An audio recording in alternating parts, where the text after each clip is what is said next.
For our post-GACO celebration, the class voted to shoot graduation photos at Ailao Mountain.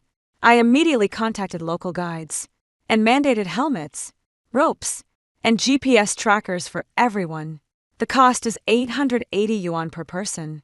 Just as everyone agreed, the class belle slammed her glass down. 880 for photos, trying to bankrupt us before graduation. The class monitor explained. Qingwen checked Ailao Mountain isn't your average tourist spot. You need professional guides. The campus beauty rolled her eyes at me. My cousin's a photographer who does outdoor shoots year-round. She'll do it for 180 per person. All-inclusive. Plus, she knows this untouched waterfall. The photos will be absolutely legendary. The classmates were instantly captivated and rushed to sign her up. My blood ran cold the moment I heard. No one's ever been there. I told you there are no trails in most parts of Ailao Mountains. Landslides near waterfalls make it dangerously slippery. Don't trade your life for a photo. The class beauty smirked. Can't make any money. So you're wishing us dead now? I didn't try to dissuade them. They were determined to spend 180 on that overhyped blockbuster. Well then, let's see whether they'll end up blocking social media feeds or actual mountain passes. Wanning, she sat where the spotlight shone brightest. Qingyuan wasn't your dad in Wilderness Rescue. How come you ended up selling gear instead? The whole table fell silent for a second. Soon, someone burst out, laughing. So Yanho frowned. Qingxi, that's uncalled for. Yuking, she brushed a hand through her hair. Did I say something wrong? Helmets, ropes, trackers. Sounds pretty professional. But who knows if they're just trying to rip us off? Zhang Xia beside them chimed in immediately. 880 bucks for photos. That's insane. My mom only gives me 50 a day for living expenses. Someone shoved their phone in front of me. The screen showed Yuaning's social media post. A waterfall. Misty haze. White dress. Flowing hair captioned. Hidden paradise. Graduation season exclusive. The photo was genuinely stunning. Behind the breathtaking view lie hidden slopes, mudslides, undercurrents, and falling rocks out of 37 classmates. Nearly everyone but me crowded around to look. Every gasp of admiration trampled my warnings into the dirt. Zhou remained hesitant. Qinwan, is that guide reliable? Solid. I pulled up the chat history. Locally licensed outdoor guide. Registered route. Equipped with GPS tracking. Checks weather before mountain entry. Cancels for rain. Yuking scoffed. Did you hear that? Cancelled if it rains. After all the trouble we went through to coordinate schedules, he just calls it off. Should we thank him for being so professional? She pushed the phone back, bumping against the back of my hand. The screen was lit, the guide's final words glaring. Ian has seen heavy rainfall recently to stay out of restricted areas. The private room door suddenly swung open. Yuaning arrived around 30, with wavy hair and red lips. She carried a camera bag and exuded more commanding presence than you. Qinji mentioned some of you were concerned about safety. She glanced at me, with a smile. Sweetheart, location shooting isn't wilderness trekking. I've been a photographer for 10 years. Know these mountain trails like the back of my hand. I looked up at her. Do you have a local guide license? Yuan Ning's expression cooled you? Qinji's face darkened instantly. Qinyuan, will you ever stop? My cousin was kind enough to take photos for us at a discount. And you're interrogating her like a criminal. Off-limits area, no entry. Who said anything about entering restricted zones? Yuaning placed her camera bag on the chair. The waterfalls, near the old mushroom gathering trail.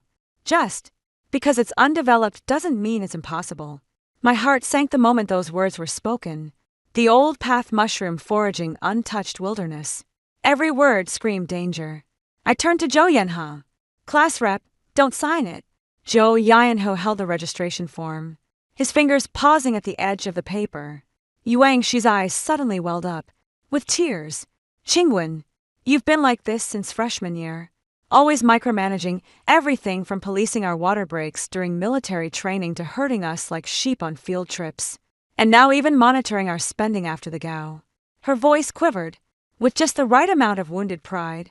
Does safety mean everyone has to obey you? The gaze in the private room shifted.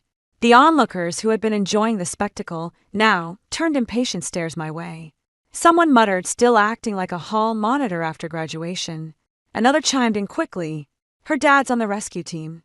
Force of habit that her dad comment hit me hard. My grip tightened around the phone. My father died in a mountain rescue operation 3 years ago. He went after 3 college students who snuck into the mountains without tickets to take photos. When the flash flood hit, he pushed the last one onto the safety rope. He never made it back himself. The whole squad knew about it.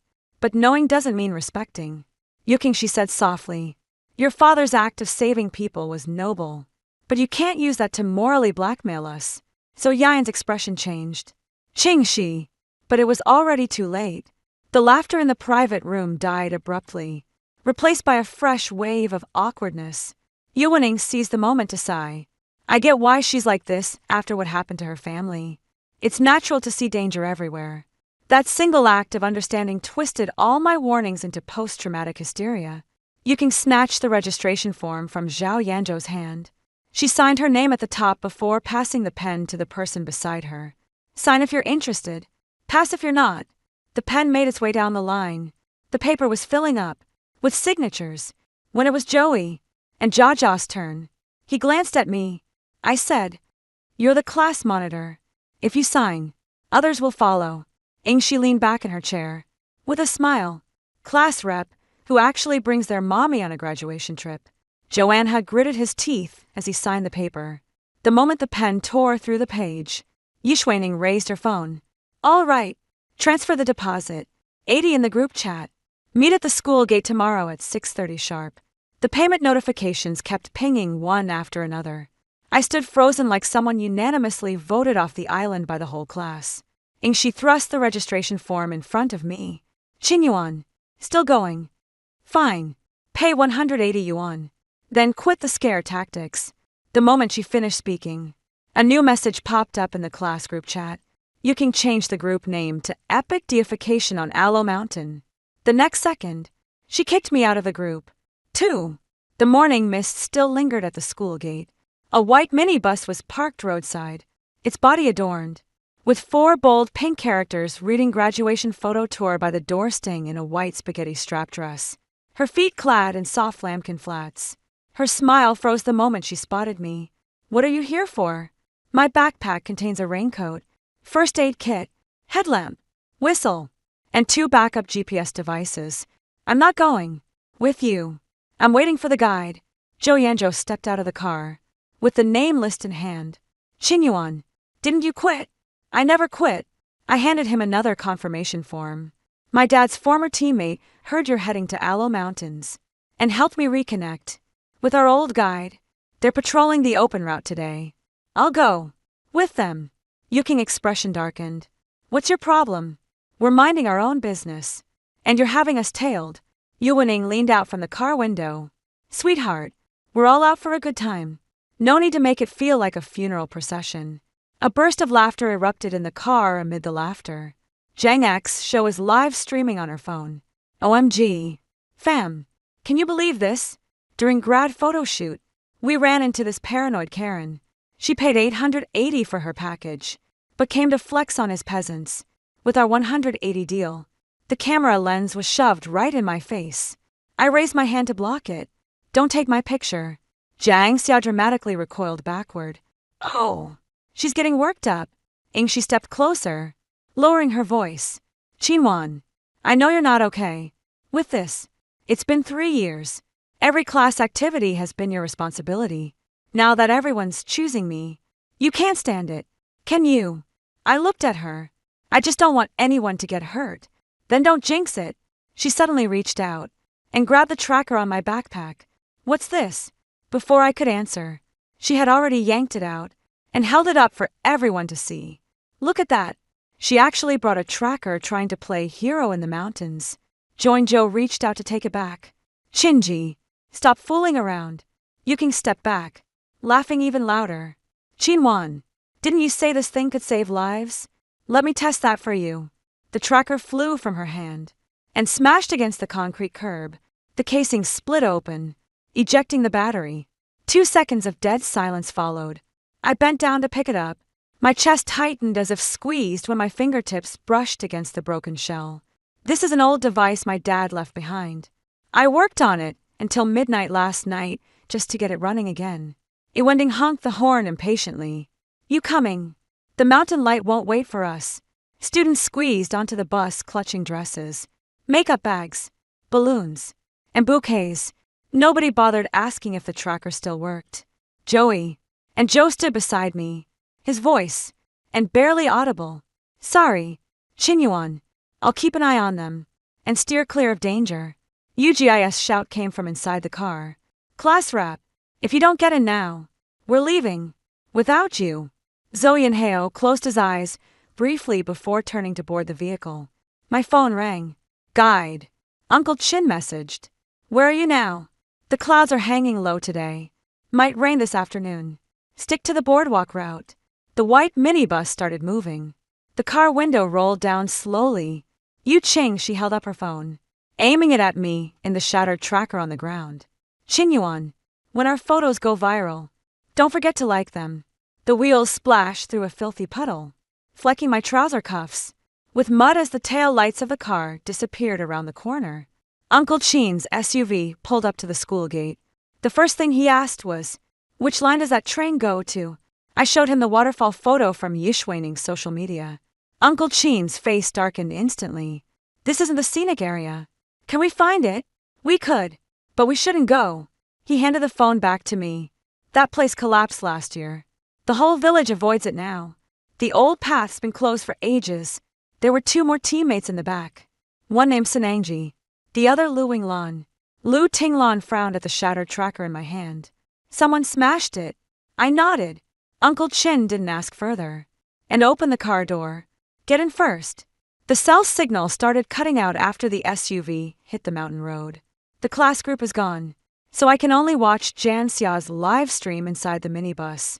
The scene was as lively as a party. Yuang, she leaned against the window, her voice as sweet as syrup. Qingwen didn't show up today. Her loss. The comments are flying by.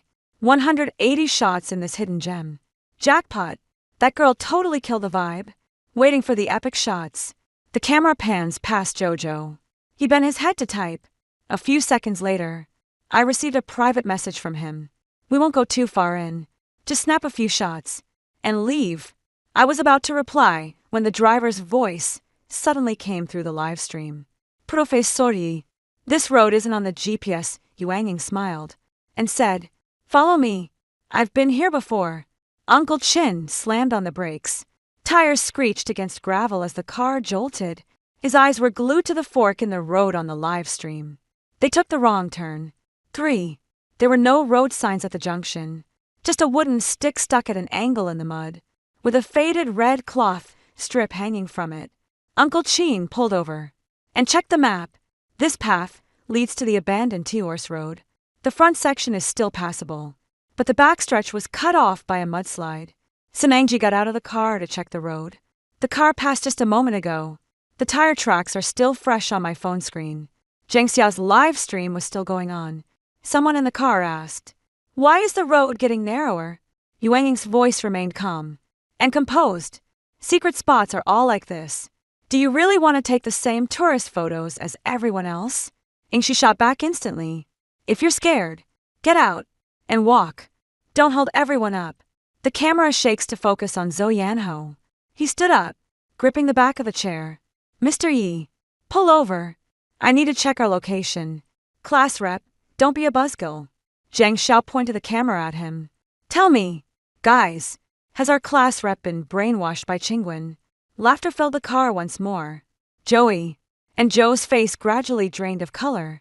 I called him. No answer. Called again. Still no answer. The 3rd time. The call got cut off. Then came his 2-word reply. It's fine. Those words sent chills down my spine. Nothing's off in something. Uncle Chin had already called the local police station. A graduation trip shuttle bus carrying 36 students, plus a photographer, and driver may have entered the abandoned old T-Horse Road route. The voice on the phone asked for confirmation. Uncle Chin turned his gaze toward me. I sent over the live stream, screenshot, license plate number, and registration form photos all at once. Yuaning's live camera suddenly swung toward the car window. missed through the tree branches as roadside weeds towered above the car windows. Someone exclaimed, "How beautiful!" Yuking, she lifted the bouquet. "I'll be the first to take the photo." Yuaning smiled. "Of course. Today you're the star." The comment section is still full of praise now. "That's what I call youth. Does safety sis feel the burn?" Jang, she read the message, and immediately burst into laughter. Bending over, with amusement, "Qingwen, you watching, take notes. Stop wasting money on everything."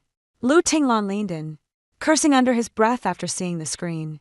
Those guys have a death wish. The off-road vehicle couldn't go any further in. The abandoned railway entrance was blocked by two massive boulders, forcing the minibus to plow through the muddy slope alongside, leaving terrifyingly deep tire tracks. Uncle Chin grabbed the walkie-talkie. "Gear up. Chase them to shouting distance first." "No." Entering the danger ravine, he shot me a glance. "You stay in the car." I shook my head immediately. "I can walk. This isn't the place to show off." I know the words cut in my throat as I spoke. Of course. I knew since childhood I'd watched Dad inspect every knot, felt him hang the survival whistle around my neck, heard his repeated warnings that mountains show no mercy to youth. Luingen handed me a helmet. "Stay close. Follow orders. And don't break formation." Uncle Chin wanted to say something, but in the end he just nodded. The mountain road is slippery. Boots sank into the rotting leaves, with each step emitting muffled crunches. Jan Shisha's live stream kept cutting in and out. On screen, the minibus finally came to a stop.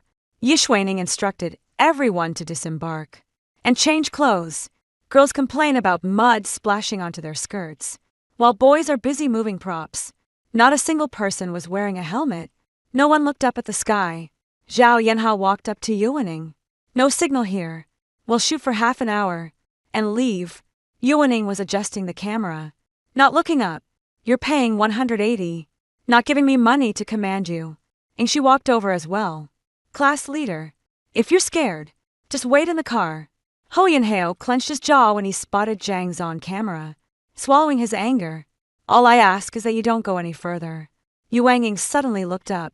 The waterfall's inside another 20 minutes going back now. You here to photograph tree roots. The camera shifts to Yingxi. She smiled brightly. "Come on. We're already here." The phrase "since we're already here" sent the barrage comments into another frenzy. Uncle Chin halted and raised a hand for silence. Muffled voices drifted from ahead, accompanied by the sound of flowing water. Not the steady rush of a waterfall, more like the muffled roar of rainwater suddenly pooling in a ravine. Uncle Chin's face changed. "They've already gone down into the gully." Just then, the live feed jerked violently. Zhang Xia screamed, "Ah, my shoe!" The lens crashed to the ground in the muddy water. A single white shoe was washed away. Yuking's voice pierced through the screen. "Who pushed me?" For the live stream was a complete mess. Some were laughing, others complaining, and someone yelled, "Watch my dress." Yuking, she leaned against the tree trunk, her white dress hem caked with mud. She raised her hand to point at Zhou Yanhao. "Did you just bump into me?" Zhou Yayango was in utter disbelief. "I'm 2 mi away from you." Zhang Xia raised the camera again. "Class monitor, don't go looking for trouble, just." Because Qing, she didn't listen to Qingwen. So Yanhao lowered his voice. "Now is not the time to argue. Get back in the car right now." Yuanging cutting coldly. "What are you going back for? You just fell. And already crying. Do you want to take the photo or not?" She pulled a pair of transparent sandals from her bag and handed them to Yukingxi. "Wear these. They'll look more ethereal in photos." The saws were as thin as plastic sheets. Uncle Chin's face darkened at the sight. Madness. He grabbed the megaphone and shouted toward the ravine. "Attention ahead. Turn back immediately. Your location has landslide and flash flood risks." The voice echoed through the woods. The entire live stream audience froze. Jingxia's camera swung backward. "Who's shouting?" Yuang's eyes' expression changed abruptly. "Qingwen." The camera shakes violently. The next second, I hear her shrill voice. "Qingwen, are you insane? Following us all the way here?" The classmates turned toward the sound through damp shrubs. I spotted a white dress, balloons, and reflectors crowned awkwardly into the gray-green ravine. They weren't far from us. A narrow gully carved by water lay between us. Joey. And Joe's eyes lit up with surprise when he saw me, but soon clouded with embarrassment. Chingwen, what brings you here? I didn't answer him. Uncle Chin shouted again. Don't cross the ravine. Stay away from the waterfall. Retreat the way you came. Yuaning removed her sunglasses with a cold smirk. Who are you? Think you own this place? Uncle Chin flashed his credentials. Local outdoor rescue team coordinator. I've already called the police. Call the police. She acted like she'd heard a joke. Qingyuan, you actually called the cops just to prove you're right. Trying to scare us. The classmates erupted. Seriously taking photos to call the cops? She's absolutely disgusting. We've already paid. And done our makeup. Those words came crashing through the sound of running water colder than mountain winds. Senengji pointed at their feet. You're standing on the edge of a gully. The ground's hollow beneath you. Don't move. Yuaning picked up the camera. Don't listen to them. Just snap the shot. And go. Chinji, step onto that rock. The mist is perfect right now. The stone by the stream was moss-covered. Uncle Chin shouted. Don't stand. Yuking, she looked at me, as if she was determined to win this round at all costs. She lifted her skirt and stepped onto the rock. Chingwen, watch closely. This is how legends are made. The camera shutter clicked. She spread her arms, the pale mist swirling behind her. The scene was so breathtaking it looked surreal. The next instant, her foot slipped. Screams erupted instantly. Joan. And Joe lunged forward and grabbed her wrist. The two knelt together at the muddy bank. The reflector crashed into the stream. Its silver surface, swept away by the current. Zhang Xia screamed through tears. Help them! Uncle Chin had already tossed the rope bag to Senengji. Hold still. Lu Yinglan pinned me behind a tree. Don't move. I saw Zhou Yanzhou dangling halfway over the ditch. Yuking Shi hanging beneath him. One of her transparent sandals, already lost. She cried until her voice was horsero. Class leader. Don't let go. Zhou Yanzhou clenched his teeth. Stay still. Yuaning made no move to help. She raised her camera and snapped several shots. Senengji cursed. Is she seriously taking photos? Uncle Chin threw the rope toward them. Zhou! Grab my waist. Zhou struggled to reach out. Yuking suddenly screamed. Stop filming me. Yuangning. Put that camera away. Yuangning finally lowered her camera. Why are you crying? The set has great tension. No sooner had the words been spoken than a dull rumble echoed from the ravine above, like a stone waking beneath the earth. Uncle Chin's face suddenly changed. Hit the deck. Get away from the ditch. The people across hadn't reacted yet. A fist-sized rock came tumbling down, smashing onto the mossy stone where Yuking had just been standing. The stone bounced before plunging back into the water. With a heavy splash, Zhou Yanzhou's face was drenched by the spray.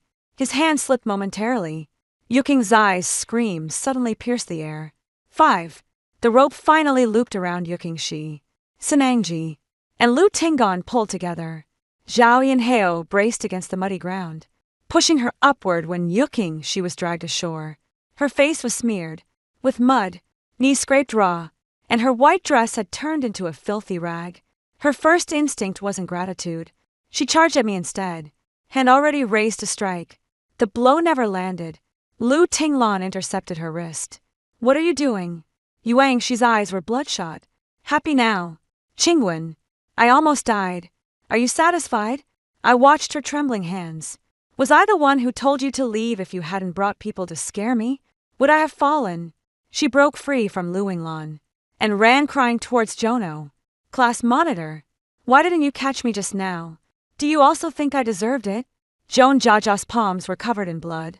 Dirt caked beneath his nails. He stared at her blankly. I just saved you. Ingshi only sobbed harder. You saved me by tying a rope around my waist. Now it hurts like hell. A few girls from the class gathered around to comfort her. Zhang Ziya's eyes were puffy, yet she still managed to raise her phone. The stream is still live in the comments. Some bashed the rescue team for putting on airs. Others pitted Yu Chinji for her nasty fall, while a few questioned whether the place was even safe to visit. Uncle Chin didn't look at those. He directed everyone to evacuate. Retreat the way you came. Keep your distance. Don't run. Don't push.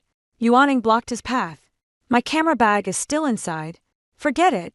There are 2 lenses in their worth. Over a H100 red grand. A life is worth more than your lens. Yuaning gritted her teeth. Care to compensate? Uncle Chin's face darkened ominously. I'll say it again. Evacuate. Yuang's face pallid at the mention of over a H100,000. Hey, sis. Where's the bag? Yuaning pointed toward the waterfall. It was just placed on that flat rock over there. Not far from here. Zhao Yinhao immediately said. Don't take it. You're obviously not in a hurry. Yuaning glared at him. You just leave after shooting. Who's responsible if my equipment gets stolen? Jiangxi muttered. We've all paid. That's her own equipment, isn't it? Yuanging immediately looked over. If you hadn't rushed us to shoot, would I have left my bag there? The mood soured again. The students had barely recovered from the shock when the word compensation sent them into a panic again. Someone whispered, over 100 grand. Are we splitting this? Yuking bit her lip. Hey, sis. Could you grab it real quick? Uncle Chin was furious. Nobody's going anywhere. Yuaning let out a cold laugh. You won't let me take it. Are you waiting for the cops to show up and pin the blame on me? She suddenly turned her accusation toward me. Qinwan, you're quite the schemer. Scare them into refunding first. Then dump the blame on me. I've seen plenty of students like you. I nearly laughed in sheer frustration. You brought minors into the abandoned line and expect me to take the blame there. All adults, aren't they? Finished their college entrance exams, signed the forms themselves, transferred the money themselves. Yuanging waved her phone. The contract clearly states, outdoor filming carries risks. Signing up implies consent. Jean Josfacha Darkinid. You never showed us the contract. The group notice was posted. Your negligence isn't my fault. Zhang Xia frantically scrolled through her phone. Sure enough, there was a dense block of fine print in the group. Announcement. It was sent at 1:30 a.m. today. Most people had already gone to sleep. Yuking fell silent. She was the one who forwarded that notice to the group. Uncle Chin had no patience to listen to their excuses. Everyone, follow me now. The raindrops began to fall right at that moment. A single drop hit my helmet first. Then the leaves crackled under the impact. The rain in the mountains comes faster than a change of mood. The crowd panicked. Girls screamed. While trying to protect their makeup, boys fumbled for umbrellas. And the muddy ground beneath them was trampled into a mess. Don't scatter, Uncle Chin shouted. Yishuaning had already seized the chaos to turn and dashed toward the waterfall. Yuking instinctively took a couple of steps after them. Sis Jono reached out to stop her. Someone got knocked over in the crowd behind them. Blending sobs with curses just as I helped Zhang Shixia up. Yuan Ning's scream pierced through from ahead. My bag paywall 6. The rain grew heavier and heavier. Yuaning's scream was shattered by the sound of water as if coming from far away. Uncle Chin's expression changed. Sanangji, take the students back. Li Yinglan, come with me to take a look. Yuking she immediately pulled away from Zhao Yanzhou. I'm going too. My cousin's in there. Uncle Chin barked a stern warning. Stop right there. Yet she kept running forward, sobbing. His feet slipped on the muddy slope, sending him kneeling into the water. Zhao Yanha rushed over to pull her up. That single TED through the crowd into complete chaos. Shots erupted, some calling for the class monitor, others yelling about dead phone signals, a few demanding directions to the vehicles. Jingxia grabbed my sleeve. Qingwen, I am scared. Her live stream was still on, the camera shaking as it cut her pale face not long ago. She shoved the camera right in my face, making me the laughingstock of the entire internet. She clutched my arm so tightly her nails nearly drew blood. I simply said, follow Sanangji. Sanangji blew an ear-piercing whistle. Everyone formed 2 lines. Leave your belongings. Don't look back. But no one heard the full sentence. Yuking suddenly pointed at me. Sinuan, don't you have a backup tracker? Hand it over. All eyes snapped toward him. I do have one more in my backpack. That's an emergency device I kept for myself. Its signal range is too limited to cover dozens of people. Lu Tinglan stepped in front of me. Trackers aren't talismans. Fall back first. Yuking screamed. She's hoarding supplies. She wants to watch us suffer.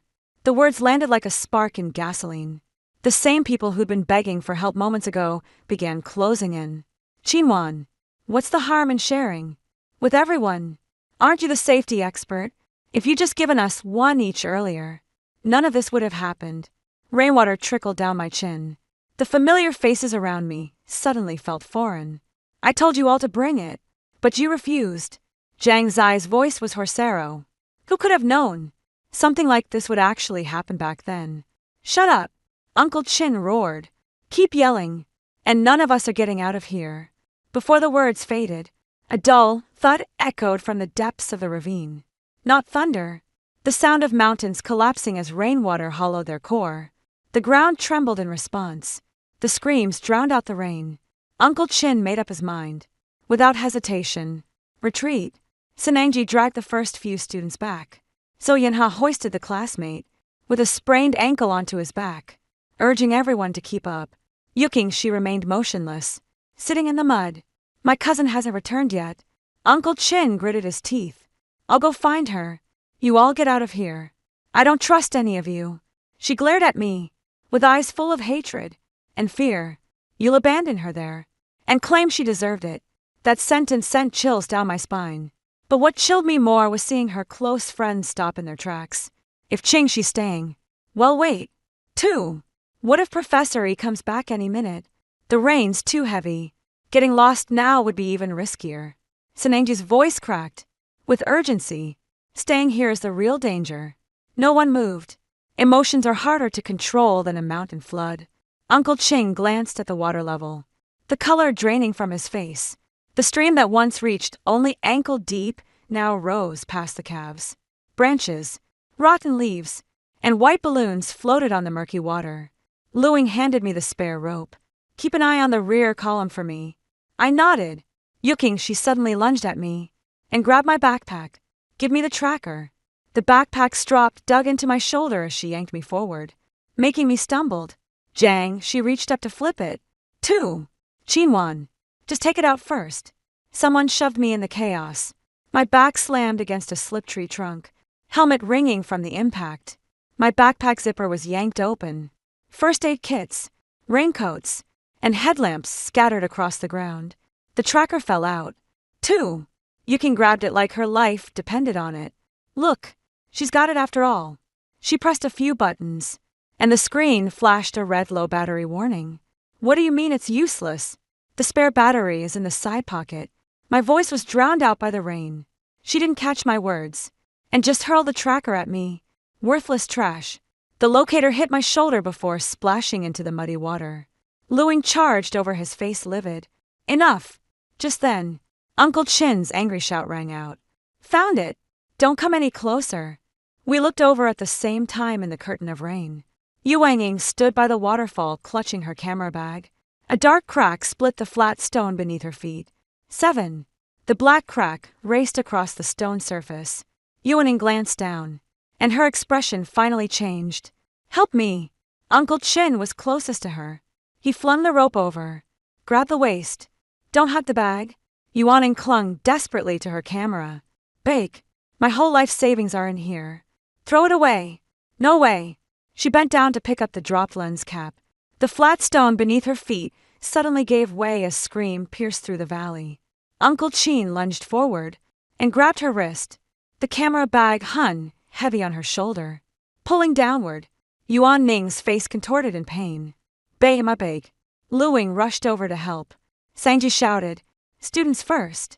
But Yuchi Ching, she was already charging forward like mad sis Joe. Yanho grabbed her in a tight embrace. Don't go. Yuking clawed at his face with the back of her hand, tearing it open. Let go of me. Her outburst scattered the student procession once again. Some retreated, others froze, while a few turned back to film. Zhang Xia screamed through tears. Stop filming. Run. Yet her own phone remained raised. The live stream viewer count skyrocketed. The screen is flooded with comments like, call the police now. Is this staged? And stay away from the water. It's no use waking up too late in the mountains. No bullet comments. The flat stone has completely broken. Yuan's camera bag fell first. She let out a heart-wrenching sob. At the moment their bodies lost balance. Qin Shu and Lu Tinglan both pulled back simultaneously. He was yanked back. The bag's strap coiled around her arm, dragging her back toward the ditch. Luing Lan drew his knife and sever the strap. The camera bag plunged into the murky water, vanishing in an instant. Yuanying lay sprawled on the ground, emitting inhuman shrieks. My lens. My camera. Uncle Chin yanked her up by the collar. Let's go. She suddenly shoved Uncle Chin aside and pointed a finger at me. This is all your fault.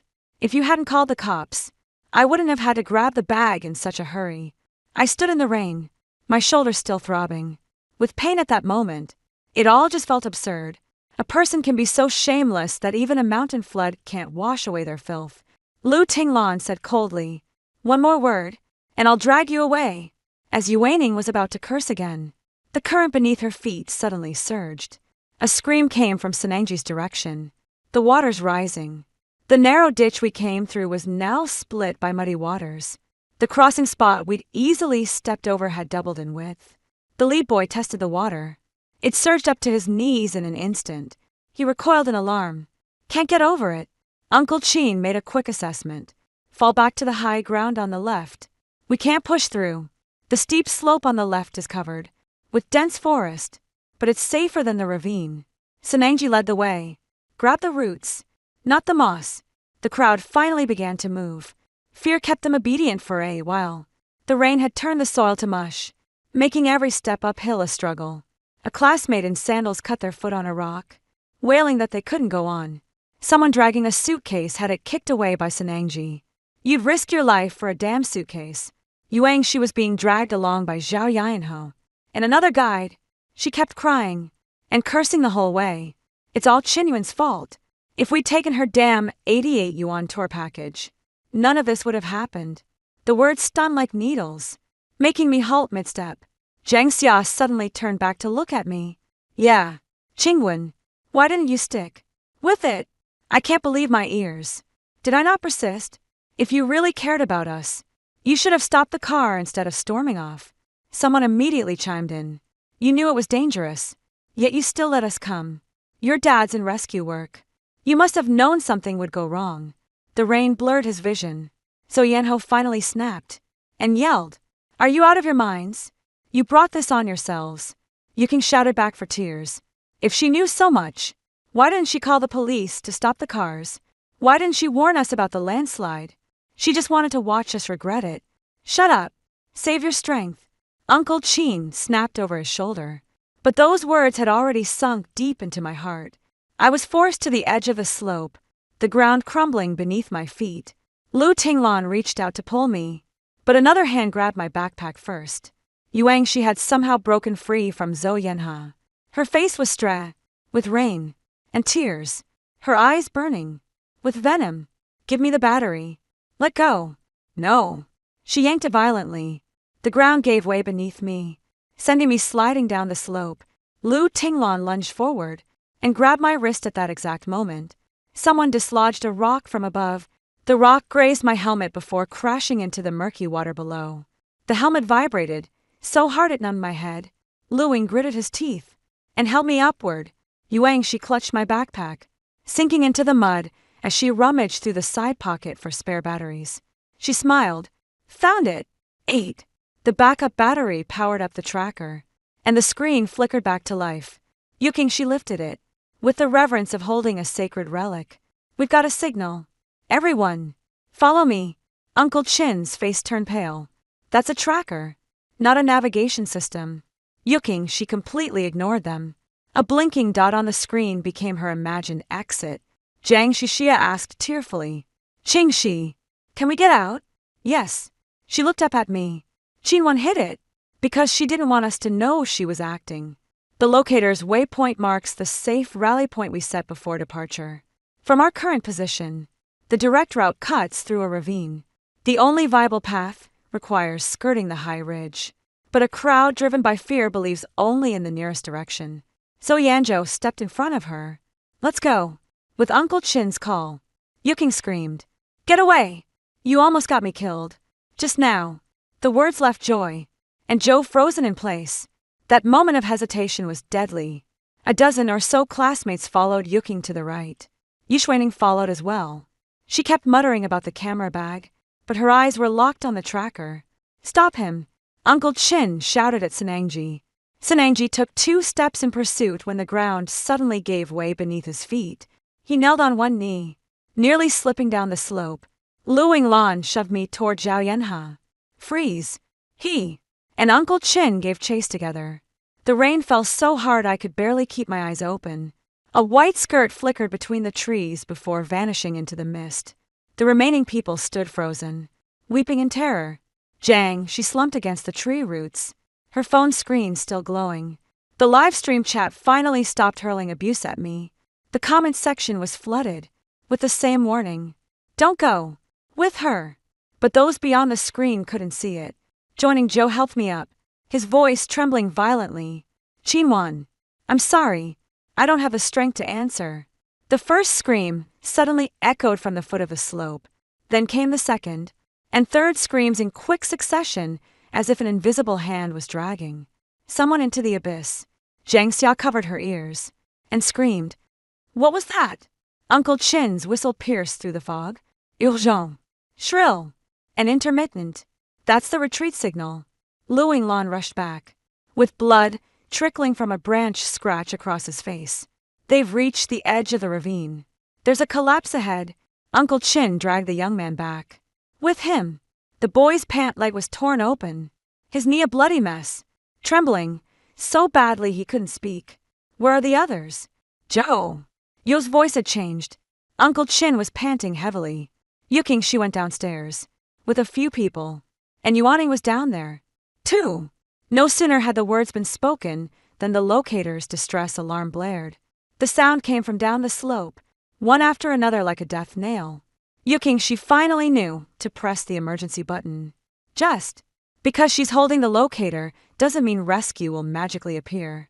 Uncle Chin grabbed the radio to call for backup. Abandoned T-Horse road route. Students scattered.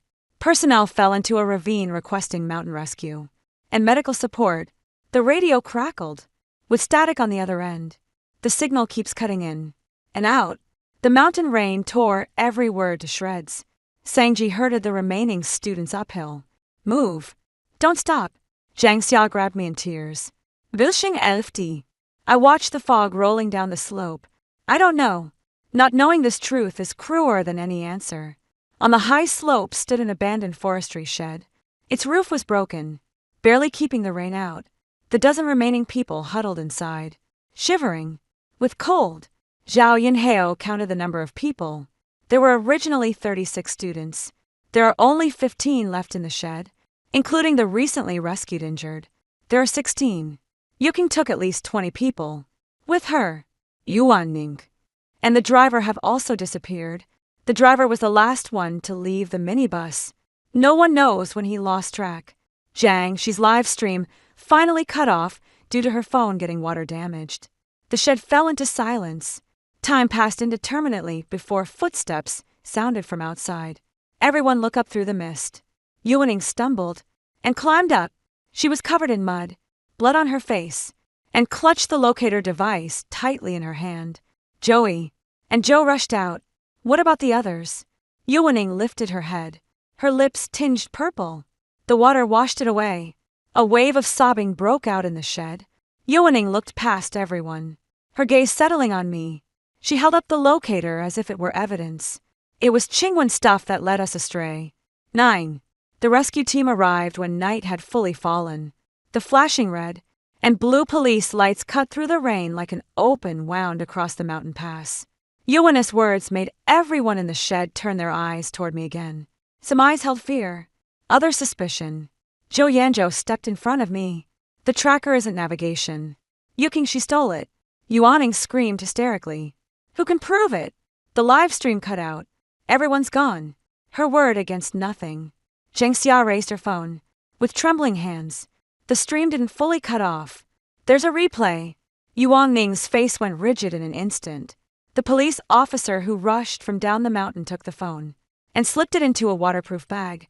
In the replay, Yuking, she snatches the bag, throws the tracker, flips the battery, and shouts for everyone to follow her. Every frame is painfully clear. Yishwening still tried to argue her case. Uncle Chin spoke coldly. All rescue personnel on the scene can testify. Her shoulders slumped, but moments later, She grabbed the officer's arm in tears. Save them first. Please save them first. Shinji's still trapped down there. Everyone was trying to help. The mountain night, torrential rain, broken gullies, and muddy waters. Each element was racing against our rescue efforts. I was assigned to a temporary medical station for wound treatment. My shoulder was bruised, wrist sprained, and knee split open, with a gash as the nurse cut open my pant leg. Zhang Xia knelt before me. I'm sorry, Qingyuan. She was sobbing uncontrollably. I shouldn't have hit you. Shouldn't have yelled at you. Shouldn't have trusted Qingxi. Zhao Yanzhou stood nearby, fresh blood still oozing from the scratches on his face. I'm sorry. A belated apology is like muddy rainwater. Murky, cold, unable to wash away what's already happened. All I asked was, how many did you find, Joey? And Joe's lips trembled slightly. 3. 3 out of over 20 people. Only 3. 2 of them have already lost vital signs. The other, critically injured and unconscious, was carried onto an ambulance. When the name reached her, Zhang Xia cried until she was sick. All of them are girls who usually sit in the front row. Last night, we were still in the VIP room, debating which dress set to shoot. The police officers began questioning everyone one by one. Yishuan Ning was taken to the other side. She started by crying, then shouting, and finally began to curse. They chose to film it themselves. It's not like I held a knife to their throats. I've taken that road before. How was I supposed to know it had rain? For $180, how much responsibility do you expect me to take? One of the rescue crew finally snapped. The weather warning was issued yesterday, and closure notices were posted at the entrance. Yet, you still sneaked in by going around the rocks. Yuanging fell, silent. Only then did I notice the half-collapsed sign by the muddy slope where the minibus had passed. It read, Geological hazard zone ahead. No entry permitted. It's not that she didn't see it. She saw it, but deemed it unimportant. Yuking was located at 11 o'clock at night. The one who found her was Lu Tinglan. She was pinned beneath a fallen log, half submerged in icy water, still clutching the locator to her chest. When rescued, she was hypothermic, with blue-tinged lips and a broken left leg, but she was alive. The news sent the remaining people in the shelter into tearful embraces. Jiangxi murmured, Thank goodness, Qingxi is alive. I remained silent. The next minute, Lu Yinglan returned, with another piece of news. Yuking Zai's first words upon waking were, Qingyuan pushed me. The crying in the shed stopped abruptly. Zhao Yanzhou sprang to his feet. Has she lost her mind? I watched the swaying shadows near the medical tent, my chest heavy with dread. Yuking, she wasn't insane. She was perfectly lucid. She knew, with so many dead, someone had to shoulder the survivors' hatred, the family's wrath, and the police investigation as her vocal opponent from the start. I became her prime scapegoat. The officer quickly came over and asked for my cooperation. So Yanho urgently said, I can prove Qingyuan was at the high slope the whole time. Zhang Xia also stood up. I can vouch for that, too.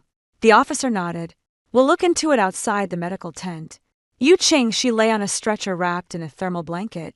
When she saw me, tears streamed down her face like pear blossoms in the rain.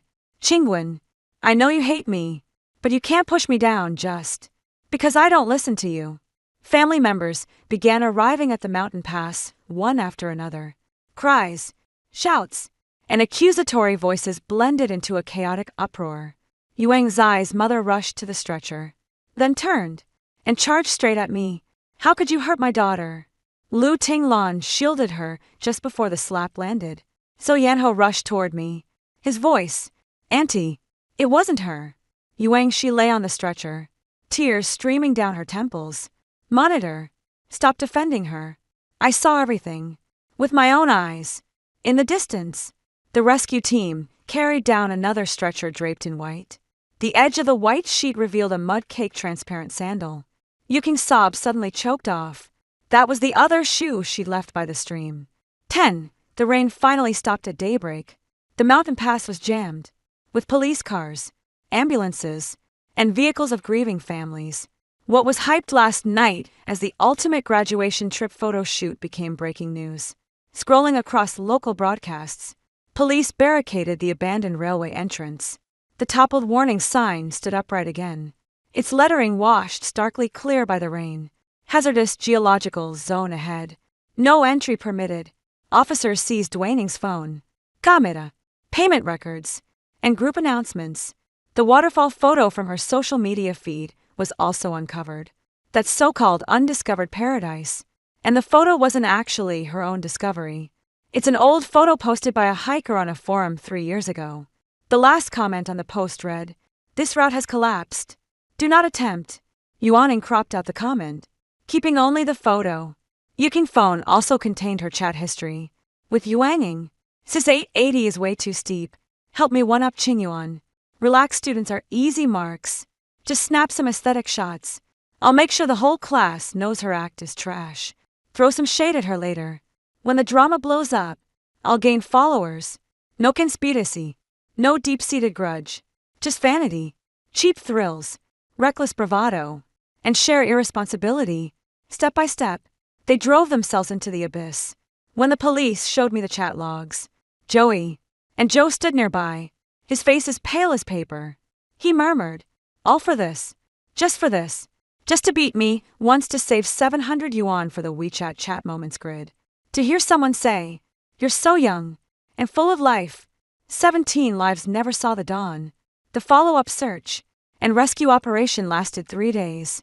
The minibus driver was found trapped among the rocks downstream in the stream bed. There was an unsent voice message on his phone. "Mr. Yi, we can't go this way. I need to turn around." The voice came from Yuaning behind. "Just take the money and go. The students are waiting to take pictures." The driver's family member fainted on the spot after hearing the recording. Yuking, she remains hospitalized. She underwent surgery on her left leg, with multiple abrasions across her body. Yet, her primary concern wasn't for her deceased classmates. It was my responsibility. During the second police interrogation, she still insisted I pushed her, until Jan Xia's live stream platform submitted the complete cloud recording. The footage clearly showed her snatching the locator and leading people off Uncle Chin's designated route. The footage also caught me being yanked down by her, nearly sliding off the slope. In the hospital room, the officer placed the video evidence before her. Yuking's tears stopped flowing. Her mother sat beside her, lips trembling. "Chinji, tell me the truth." Yuking, she stared at the screen, then suddenly hurled the tablet to the floor. "So what?" Her voice was shrilling and grating. "They followed me willingly. I never forced them." Outside the ward, family members of the deceased classmates were also waiting to give statements. The words slipped through the door crack. The next second, the hallway erupted. "Give me back my daughter. My son is only 18.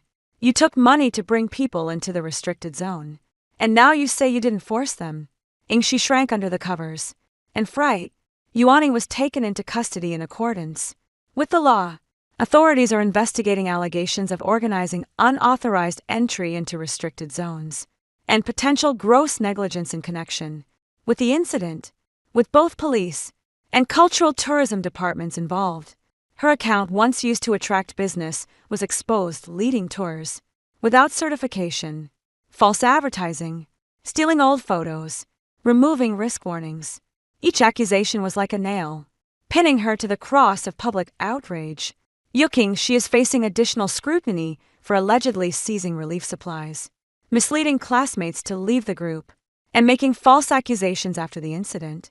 Her parents begged people everywhere to take down the video, but the deceased family objected. Zhang Xia stepped forward for the first time, submitting live stream replays, group announcement timestamps, and chat screenshots to the police, while also issuing a public clarification. The comment section beneath that clarification was flooded with vitriol. Some accused Yuaning of being heartless. Others called Yuking she both stupid and malicious. Some asked why I didn't stop them more forcefully. I was standing outside the funeral home when I saw the comment. 17 memorial portraits stood in a row. Everyone in those photos wore school uniforms, their smiles radiant. Joan and Joe stood beside me, his voice to the point of being unable to speak. His father studied him and murmured, "You've done all you could." Joe suddenly crouched down, burying his face in his hands. "I've signed it. He kept repeating it over and over. It was me who signed it. Watching his trembling shoulders, I simply said, "The living must speak their truth clearly." Yuking Zai's parents arrived before the farewell ceremony began. Her mother knelt at the doorway, begging for the family's forgiveness. No one helped her up. No one cursed at her. That deafening silence weighed heavier than any insult. Yuking, she didn't show up. She had a high fever in the hospital. And it said that when she woke up, she kept shouting that she was not at fault. The electronic display at the funeral home scrolls the names of the victims. The once lively class group chat can no longer muster a complete reply. 11. The accident investigation results were released the day before graduation certificates were issued. The school auditorium stood bare. No floral arrangements. No photo backdrop. 17 seats remained empty. A white chrysanthemum lay on each empty seat. Muffled sobs rose in waves as the principal delivered the eulogy. I sat in the last row. Zhang Shishou is beside me. She'd lost weight, cut her hair short, and stopped wearing makeup. Qinyuan. She handed me a bag. Inside is the repaired old locator. The casing's been replaced, but that old scratch on the back remains. I had someone fix it. She kept her head down. I'm sorry. I know fixing it won't change anything, but I didn't know what else to do. I took the bag. Thank you. Zhang Xiai's tears fell. What if I had ended the live stream earlier? Spoken up for you sooner? Would they have stayed instead of leaving? With Qing Shi, unanswerable questions torment the living the most. The safety warning video began playing on the stage. The scene shows a derelict tunnel entrance, toppled warning signs, Landslid and gullies washed out by flooding. And that waterfall photo from Yuaning's social media feed next to the photo was the cropped-out forum warning from the original post. Dangerous during the rainy season. Do not attempt. A collective intake of breath echoed through the auditorium. Many people realized for the first time that the so-called hidden paradise was nothing but a fabricated lie from the very beginning. Zhao Yan, Zhou stepped onto the stage as the representative of surviving students. He stood before the microphone, the scratches on his face already scabbed over. I had the chance to stop it.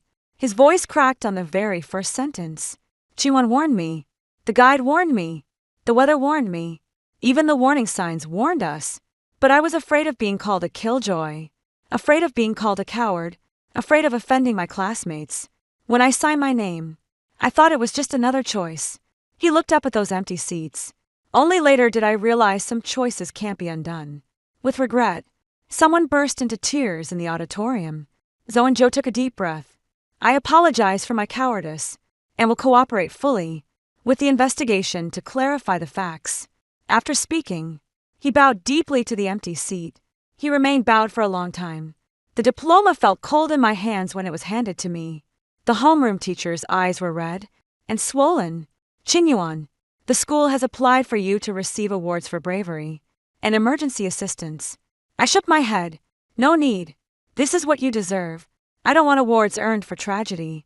The teacher remained silent for a long moment before placing the certificate back on the desk 6 months later. The accident liability determinations and legal proceedings were gradually finalized. Yuaning was sentenced to prison and ordered to pay civil compensation for illegally organizing outdoor activities, false advertising, ignoring safety warnings, and causing significant casualties. Her studio was shut down, and her accounts permanently banned. Those who once praised her for capturing hidden wonders now condemn her in court documents for causing harm.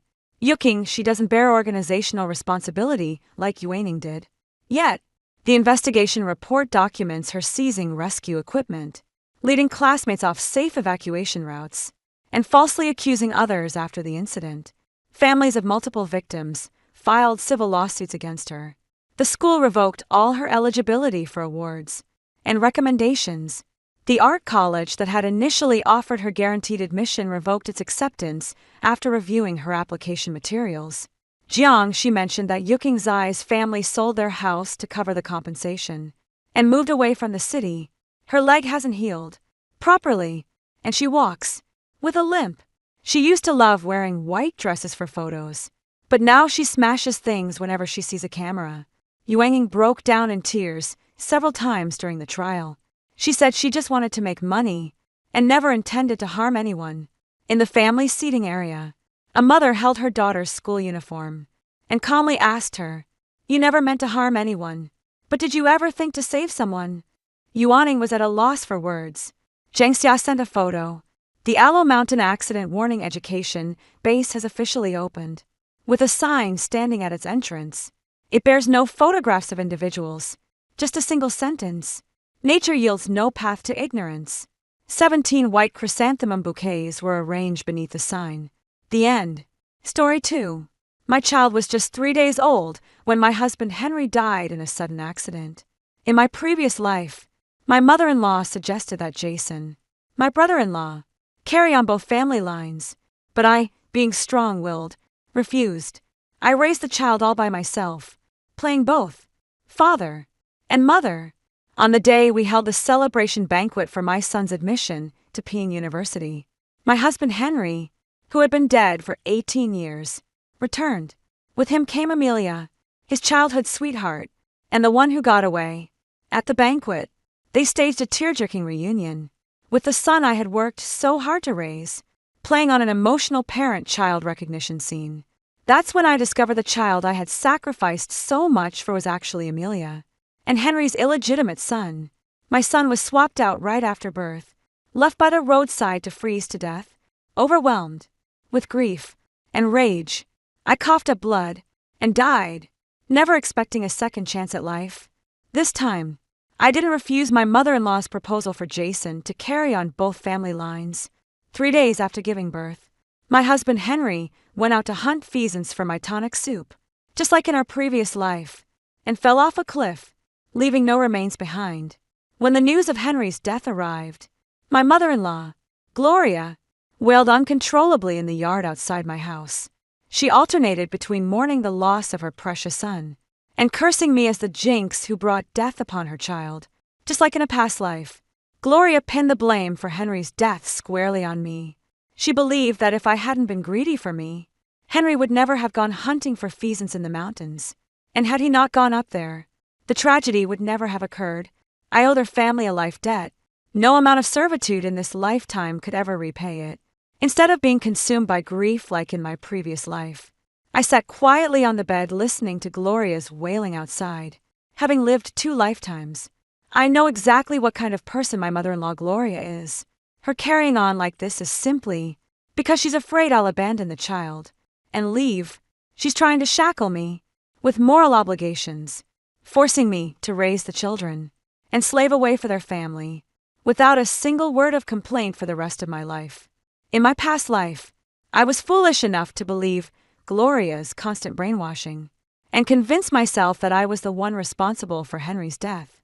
I stayed with her family without complaint, raising the child and caring for Gloria as my way of atoning for my sins. It's hard to imagine how difficult it is for a woman to raise a child who's completely dependent on her. I've always been driven out cutting grass and hauling water before dawn. I'd still be weeding and fertilizing the fields after dark, working nonstop like a spinning top. I never let myself slow down, keeping up this grueling routine day after day, year after year. Thankfully, my hard work paid off. My son Daniel has made me proud through my dedicated guidance. He got into a high school in the city and eventually was admitted to a prestigious 985 university. When I heard the news that Daniel got into a 985 university, I cried tears of joy, thinking my hardships had finally paid off. Little did I expect that at the college acceptance celebration, my husband Henry, who had been dead for 18 years, would show up. Accompanying him was Amelia, Henry's childhood sweetheart and longtime crush. In front of all the guests who had come to offer congratulations, they declared that Daniel was their child. I was utterly stunned when Daniel, the son I had raised with such effort, called Henry and Amelia Mom and Dad right in front of me. They even handed me a paternity test report confirming that Daniel and I share no biological relation. Shocked and furious, I demanded to know what had happened to the child I gave birth to. Henry casually replied, "Dead. I was going to leave him by the roadside for someone to take in. But the little bastard's fate was too fragile. He froze to death before anyone could find him." Watching Henry's heartless expression and hearing him coldly deliver the news of our own child's death. My heart was pierced by 1,000 arrows. Overwhelmed with agony, I coughed up blood and collapsed. I never expected to be given a second chance. Since heaven has granted me this opportunity, I won't repeat the same mistakes I made in my previous life. Outside, Gloria was still wailing as if her heart were being torn out. Ignoring Gloria's tantrum, I covered my ears and fell peacefully asleep while holding my son in my arms, seeing that I wasn't crying and apologizing like in my previous life, nor taking the blame for Henry's death. Gloria finally stopped her performance after more than 10 hours of carrying on. The dead must be buried. Of course, in my past life, I had blamed myself to the extreme for Henry's death. Henry's funeral had no body, but I made sure it included every proper ritual. As his widow, I bought a burial plot for Henry and hired monks to chant scriptures for 3 days and nights to guide his soul. At the burial, I wore the traditional hemp mourning clothes and cow out every 3 steps while laying his clothes to rest. Because of this, everyone in the surrounding villages praised me for being a devoted wife. In this lifetime, after discovering Henry's death was staged and realizing his whole family was scheming against me, I never showed my face, using constant claims of illness to remain bedridden. With my absence and refusal to take responsibility, Henry's funeral was a shabby affair. There was no burial plot purchased, no monks hired for rites. Gloria just took a few of Henry's old clothes, found a random spot, and hastily buried the matter. The villagers had been whispering behind my back, calling me heartless and cruel for staying out of sight and doing nothing when Henry died. They say I'm a husband killer who will abandon Henry's child and remarry at the first opportunity. Gloria, and naturally heard all these rumors, but unlike in her previous life, she didn't try to control me. She seemed frightened instead. The day after Henry's burial, she came to my room on her own accord. Lydia, Henry is gone. Grieving won't change that. We who are still here must look to the future. I held my child and remained silent, seeing my lack of response. Gloria took the initiative to suggest it can't be easy raising a child alone. What I mean is, our Jason is still single. Perhaps you and Jason could be together so he can help support you and your son. Gloria had made the same suggestion in my previous life. She wasn't genuinely suggesting her brother-in-law in the military should care for my son and me. She was just paying lip service in my past life. I had no idea Henry's death was staged. I turned him down just to protect my reputation for virtue this time around. I agreed, without hesitation.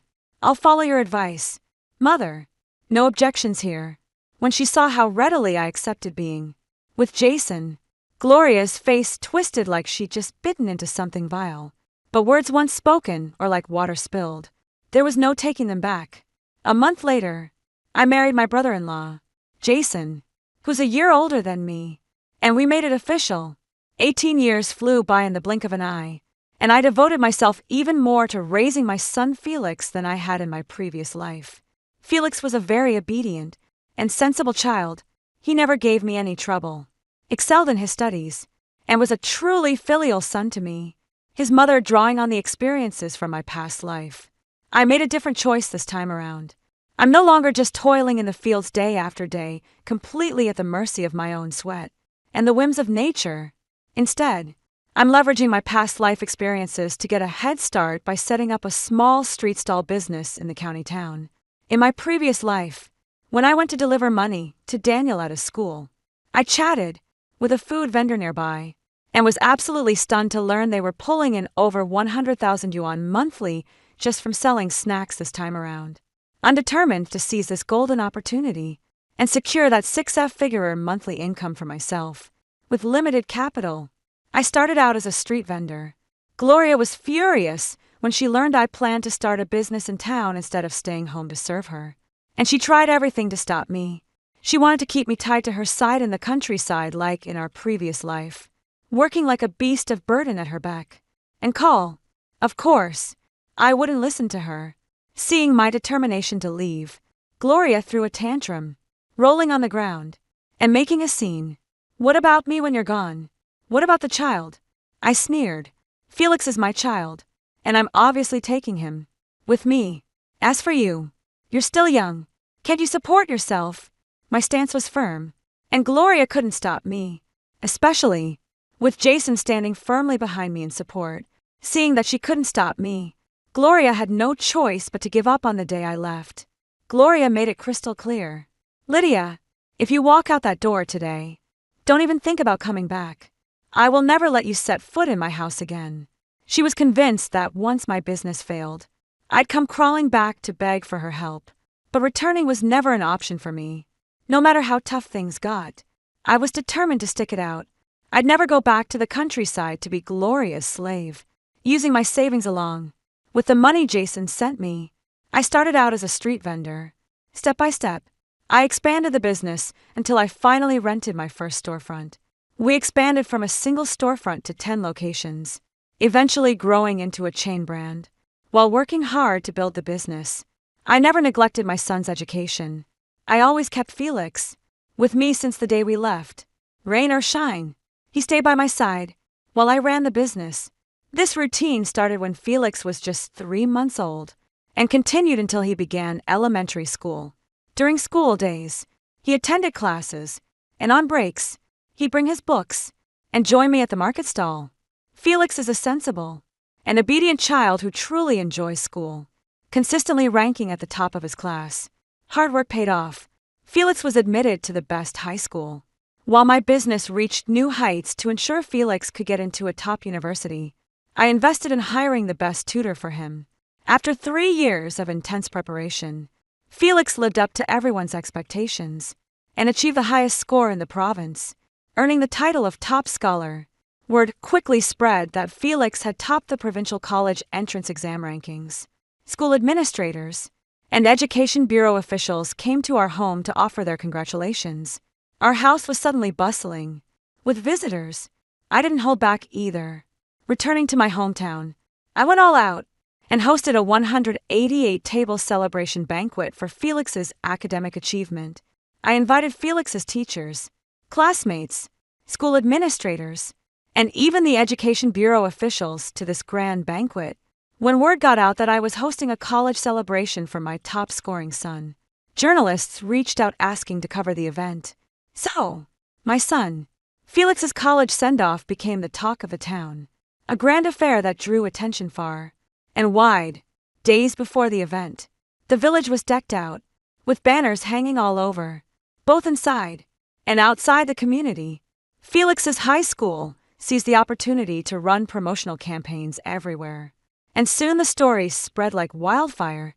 The day of the college celebration was blessed with brilliant sunshine and a gentle breeze, a truly perfect weather. Just as the guests had settled in, and the host invited me, the mother, to share some parenting wisdom on stage, 2 unexpected guests suddenly made an appearance at the venue. Henry and Amelia arrived at the college celebration with their characteristic punctuality, as if they'd done it in a past life, though both looked much older than they had 18 years ago. Yet those in the village who knew them well recognized them almost immediately. Everyone was stunned to see someone who'd been dead for 18 years suddenly appear in the flesh. My mother-in-law, Gloria, in particular, rushed toward Henry in a flustered hurry. "Henry, is that you? You're back. You heartless thing. You finally came home. I've been worried sick about you." "Mother, I'm perfectly fine. See, what's there to worry about? Don't cry. This is a day for celebration. No tears allowed." Henry beamed with joy as he reached out to support Gloria. "Now that my son has become the top scholar in the province, I simply had to come see for myself as his father." He raised his voice, making sure everyone in the village could hear him clearly. Gloria's expression darkened as Henry delivered this line. With theatrical gravity, oblivious to Gloria's reaction, Henry studied her with one hand while pulling Amelia forward with the other. "Where's my son?" he pressed urgently. "Where's the top-scoring scholar of the province?" While conversing with school administrators, Felix had been observing the commotion from across the room. He stood up and walked over. Seeing Felix approaching, Henry eagerly pulled Amelia forward to meet him. "Son, I'm your father." Amelia reached up to grab Felix's hand and urgently introduced herself. I'm your birth mother. Felix sharply shook off the hands of both Henry and Amelia. He rushed over to me and demanded, Mom, what's going on? Are these two out of their minds? Hearing Felix call them crazy, Henry grew angry. How can you insult your own father like that? Amelia chimed in. That's right, Felix. We're your biological parents. That's nonsense. Jason and Lydia are my real parents. Felix retorted. Mom, where did these lunatics come from? Get someone to throw them out. Seeing that Felix had no intention of acknowledging them, Henry and Amelia grew anxious. Felix, you really are her son. Lydia was just her adoptive mother. Please believe us. No, I don't know you. Get out of here right now, or I'll call the police. Felix recoiled in disgust and snapped at Henry and Amelia, who were desperate to claim him as their son. I stood by, with cold detachment, arms crossed, and not uttering a single word, seeing that Felix completely denied knowing them. The surrounding villagers also looked at them as if they were idiots. Henry and Amelia, flushed with humiliation and rage, had the veil of pretense torn away when Henry took the initiative. You are our son, the biological child of Amelia and me. Impossible. Felix refused to believe it, turning his gaze to me. Mom, is what they're saying true? Say something, please. I reached out and patted Felix's head, responding with unwavering certainty. What they said is false. You are mine, and your father's child, without a doubt. Seeing my firm response, Felix breathed a sigh of relief. But Henry and Amelia grew agitated. Henry pointed a finger at me. Lydia, stop talking nonsense. Let me make it clear. Felix is the biological child of Amelia and me. I scoffed. Oh, really? You think saying it makes it true? Since when did things become that simple? It's the truth. Let me be clear. When you gave birth, Amelia was also delivering. I secretly swapped the baby you had with the one Amelia delivered. So yes, Felix is indeed mine, and Amelia's child. As Henry finished speaking, the circle of villagers around them erupted in uproar. I stared at Henry and asked, enunciating each word, You claim you swapped my child. Then tell me, where is the other child now? Henry avoided my gaze, guilty. That child, I abandoned it by the roadside after taking it away. It must have frozen to death. Right as soon as Henry finished speaking, Gloria sprang to her feet and slapped him across the face. The villagers who had gathered to watch were stunned, and murmurs of discussion rose and fell among them. He actually swapped the baby while his wife was giving birth. How could anyone be so vicious and shameless? Exactly. No matter what, the child Lydia gave birth to is still his, right? How could he bear to abandon his own flesh and blood on the roadside and leave them to fend for themselves? Even a vicious tiger wouldn't harm its own cubs. This Henry is more heartless than a wild beast. Listening to the murmurs around him, Henry defended himself with a face as pale as death. I never wanted to marry Lydia in the first place. My heart always belonged to Amelia. It wasn't until her husband passed away that we got together. We had no other choice. Hearing Henry's words, Amelia chimed in defensively. That's right. We're truly in love. We had no other choice. So having no choice means making someone else raise your child. You two really planned this well, didn't you? I sneered and took over the conversation, while Felix behind me gripped my hand tightly. Mom, no matter what, you're the only mother I'll ever acknowledge. I won't accept anyone else. Hearing Felix's words, both Henry and Amelia were furious. Henry demanded angrily, I'm your father. Why won't you acknowledge me? The bond of raising someone outweighs the bond of birth. A despicable creature like you doesn't deserve to be my father. When Felix called him and Amelia worse than beasts, both Henry and Amelia were absolutely livid. He wouldn't dare lay a finger on Felix. After all, he and Amelia only came back because of Felix's status as the National College entrance exam top scorer. He and Amelia are counting on leeching off Felix in the future, sucking him dry. Henry didn't dare cross Felix, so he took his frustration out on me instead. Lydia, what are you still doing here? You're an outsider. This is none of your business. I order you to get out of our house right now. and make room for me. And Amelia, I sneered. You want me to leave? Who do you think you are? Why shouldn't I? We never even got a marriage license, so we were never legally married. Given that, what right do you have to stay in my house? I remained silent, but Gloria stormed over furiously and slapped Henry across the face. Stunned, Henry cried, Mom, why did you hit me? Was I wrong? Gloria turned pale. Shut up. Shut your mouth right now. Henry had no intention of stopping. Neighbors, I want you all to bear witness. Lydia and I were never actually married. Amelia is my lawful wife. We've officially registered our marriage. Now that I'm back, doesn't that mean Lydia has no right to stay in my house? Shouldn't she move out immediately? After speaking, Henry fully expected the entire village to support him and back him up. But contrary to his expectations, everyone was looking at him as if he were some kind of monster. Henry sensed something was off. He figured it was because he'd been away for so long that the villagers saw him as a stranger now, which was why no one was helping him since no one was speaking up for him. He decided to take matters into his own hands. Henry charged at me with a menacing glare. Lydia, you're an outsider now that you know the truth. What are you still doing here? Get lost right now and make room for me. And Amelia, before his hand could even touch me, someone shoved him away forcefully. Henry stumbled and fell to the ground, grimacing in pain as he shot a stream of curses at the person who pushed him. When Henry got a clear look at the person's face, he gasped in surprise. It's you, Jason, clad in a green military uniform and covered in dust from his journey, shielded Felix and me behind him with a furious expression, his gaze icy as he stared down at Henry on the ground. His lips were pressed into a tight, thin line, making it clear he was in an extremely foul mood. When Jason appeared, Henry froze for a moment before his face lit up with delight. Jason, what are you doing back? I went to the military base looking for you, but they wouldn't let me see you. They said you were too busy. Jason ignored Henry and turned to me with concern in his eyes. Are you hurt?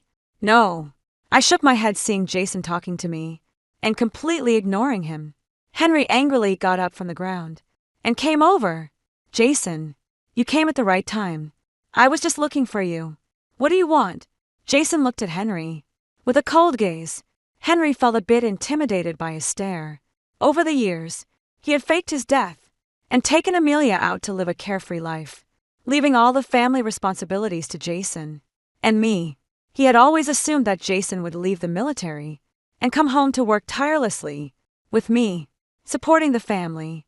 Who would have thought Jason would join the military and rise through the ranks from a green recruit all the way to second in command of the military district? When Henry heard Jason had landed a high-ranking position, he immediately gleefully brought Amelia along to go mooch off Jason's newfound influence. But to his surprise, the guards didn't even let him see Jason and promptly kicked him out.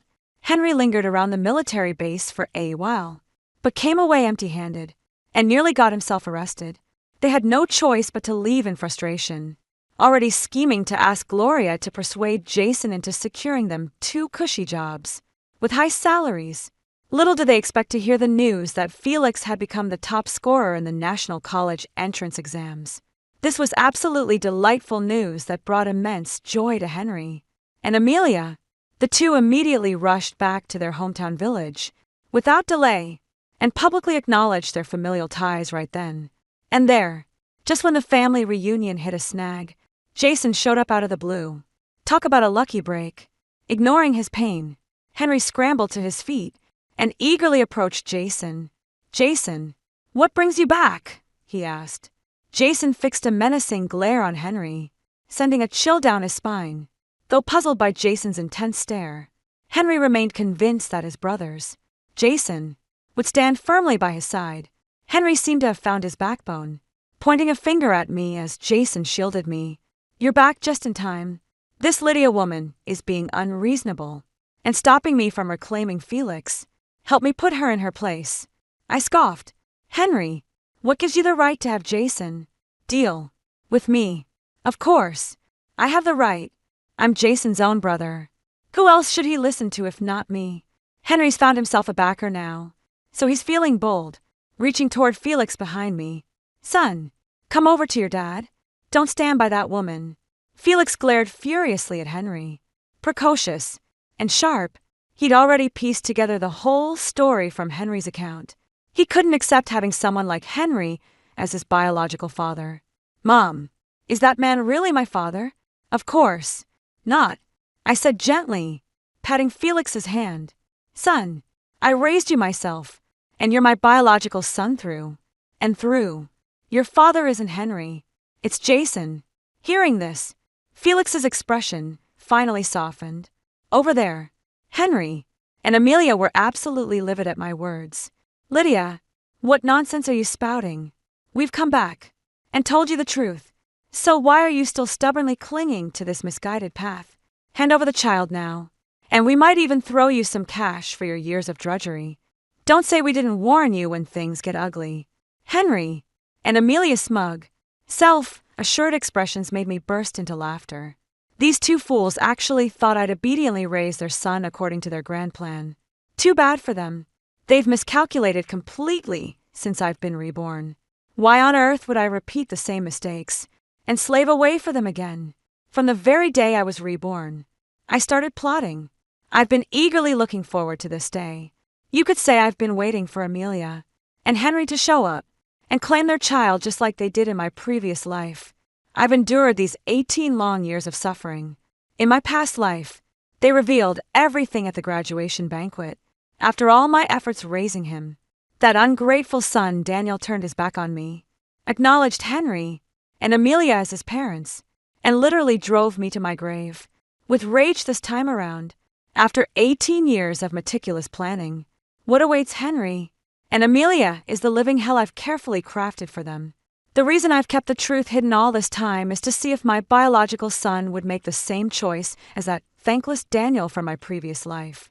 I'm deeply satisfied that my son Felix never had any intention of acknowledging Henry and Amelia, those despicable creatures, worse than beasts from start to finish when the roots are rotten.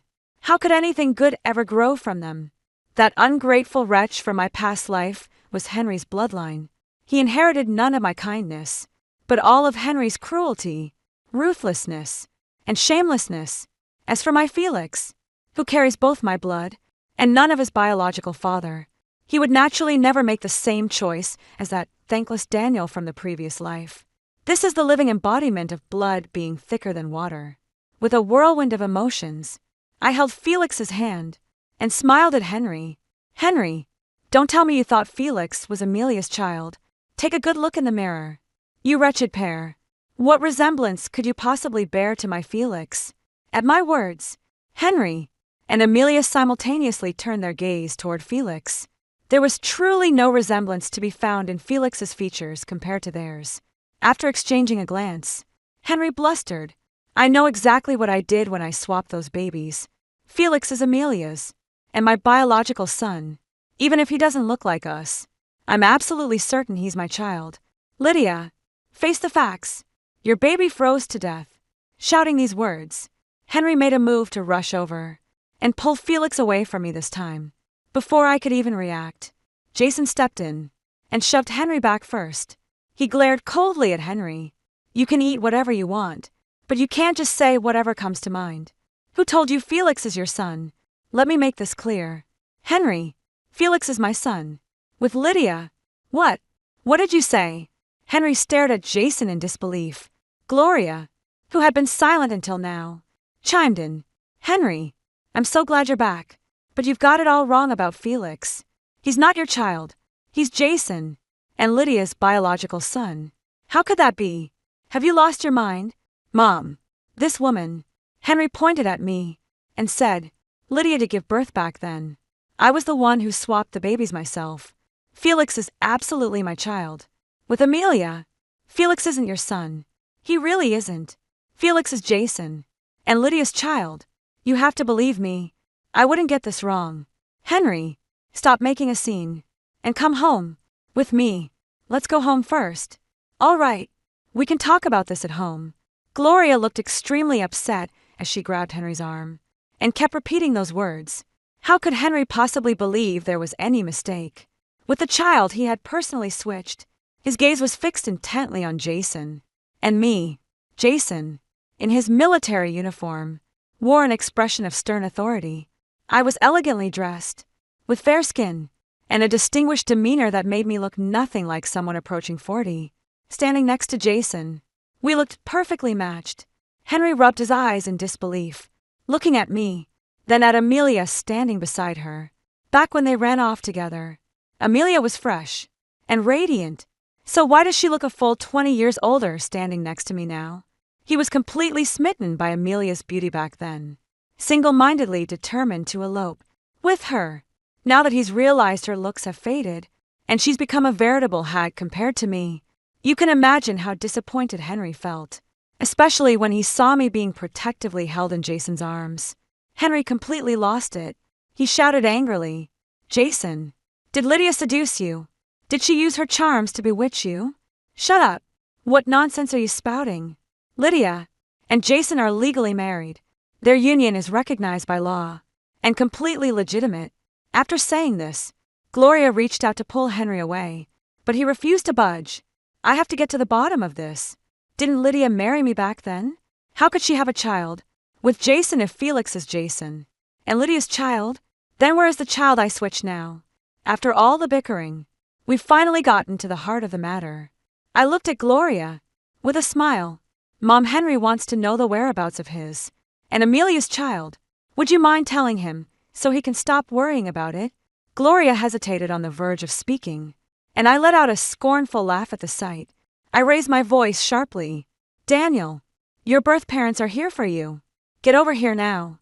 As my words faded, a disheveled figure, with drill dripping from the corner of his mouth, crooked eyes, and a face covered in scars appeared before Henry and Amelia. Confronted with such a ghastly, inhuman sight, Henry and Amelia instinctively took several steps back in unison. Their eyes widened in disbelief as they stared at the figure before them. What is this thing?" "He's not a thing. His name is Daniel, your biological son. With Amelia." "Impossible. How could that be?" Henry and Amelia cried out in unison. They came back this time, with their hearts set on having a brilliant, top-scoring son. They simply couldn't accept that the foolish, extremely ugly boy before them was their own child. It wasn't just Henry and Amelia who couldn't accept it. No one in their right mind could. I pointed at Henry and Amelia and said to Daniel, "Daniel, haven't you always wanted to find your birth parents? Well, here they are. They've come back for you. So hurry and acknowledge each other."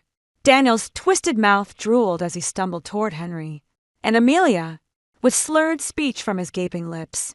He mumbled, "Dad, Mom, you're finally back. Get away from me. Get away right now." As Daniel was about to reach them, Henry kicked him aside. He glared at me furiously. "Lydia, I knew you were no good. Where did you dig up this thing to pass off as my son? How vicious can you be?" I couldn't help but laugh. "Henry, don't tell me you and Amelia can't even recognize your own child. TSK. What kind of parents are you? Since you can't recognize your own child, let me give you a hint. The son you gave birth to. Does he have 2 black moles on his left shoulder?" Amelia and Henry immediately nodded upon hearing this. Felix, who had been holding on to me the whole time, quickly spoke up. "I don't have any moles on my left shoulder. Your child has nothing to do with me." I looked at Daniel and said, "Daniel, why don't you show your birth parents the moles on your left shoulder?" Daniel pulled aside his clothes, clearly revealing 2 black moles on his shoulder.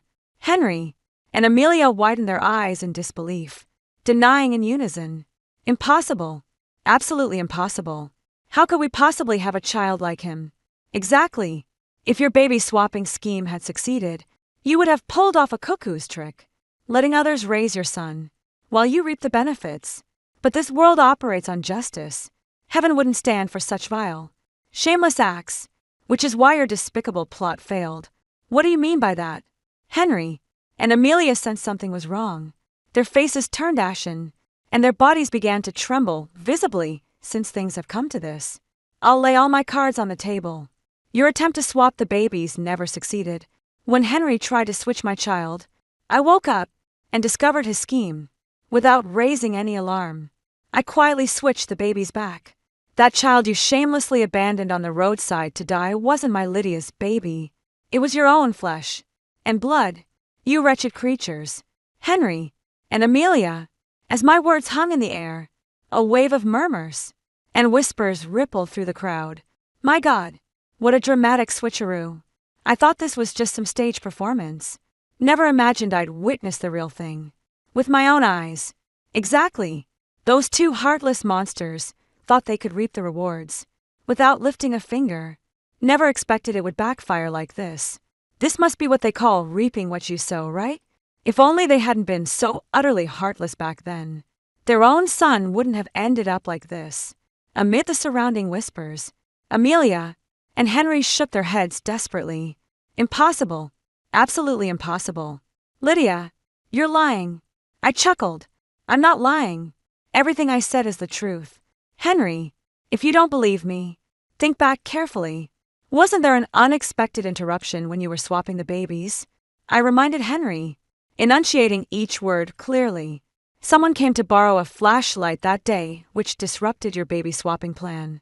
Afraid your despicable act would be discovered, you hastily hid the baby you'd taken on inside the grain storage basket before going out to greet them. That's exactly when I got up and switched my child back.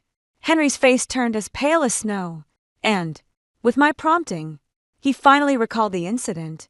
That night, someone did come to the house late to borrow a flashlight. Fearing his plan would be exposed, he hid the child in a bamboo hat used for storing grain. So Daniel really is his own child. Henry stared intently at Daniel's disfigured face. Henry's head spun when he realized Daniel's eyes bore a striking resemblance to his own. I sneered. I'm not as heartless as you. When I found out Henry had abandoned the child on the roadside to fend for itself, I couldn't bear it. I made up an excuse for my mother-in-law to bring the child home and raise him. I turned my gaze to Gloria. Mom, am I telling the truth? Gloria kept her head down, avoiding my eyes. Yes, it was Lydia who told me to bring the child back. I pointed at Henry and Amelia and said, You two heartless, ungrateful beasts lower than dogs. You brought a child into this world only to neglect them, hurting others, without gaining anything yourselves. The punishment should have fallen on you.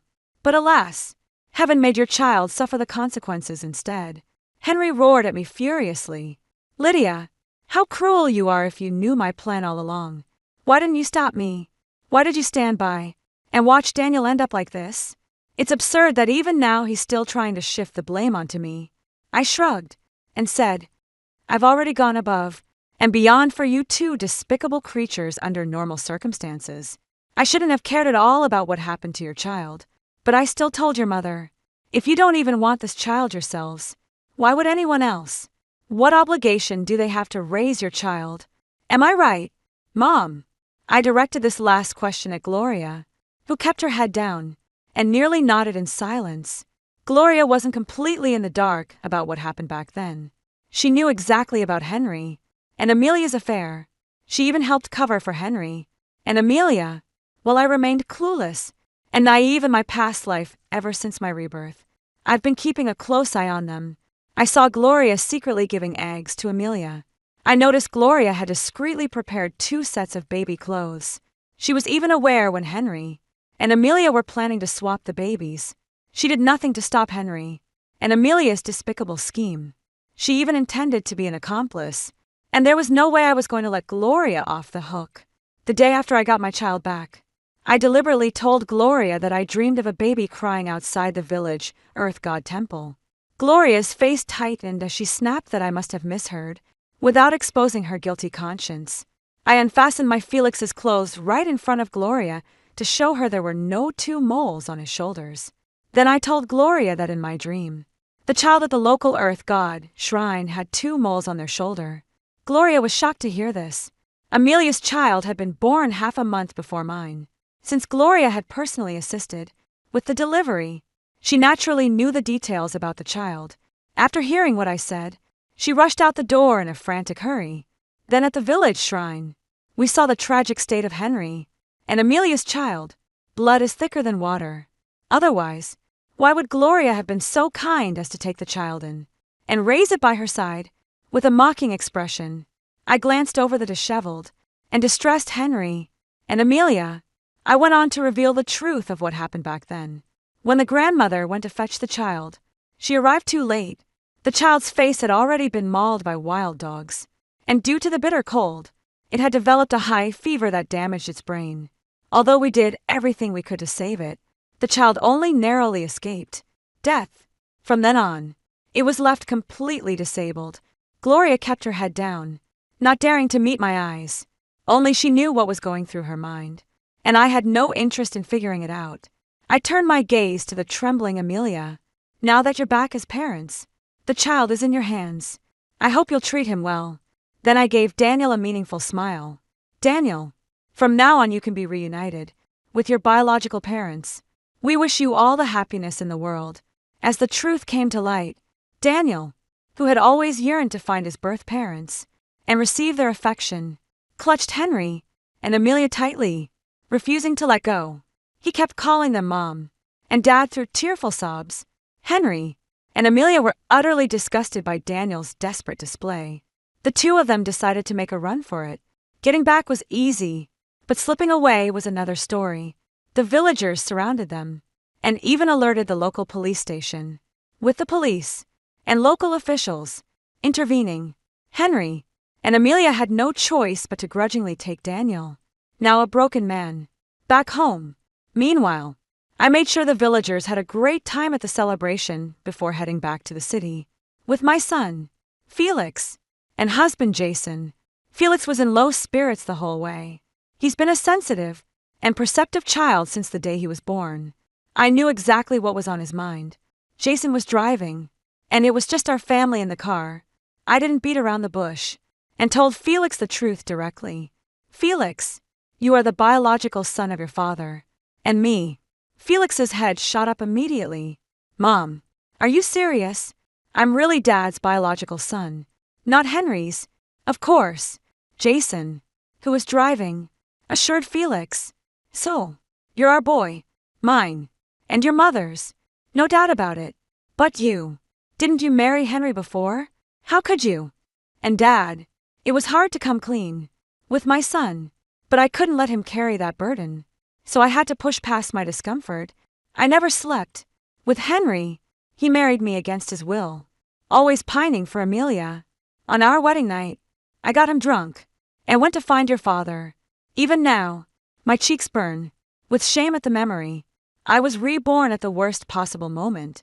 By then, I was already Henry's newlywed wife, given a second chance at life. Why would I ever choose to be with that despicable man? As luck would have it, Jason was home visiting family. So, I set my sights on him, having lived a full life before.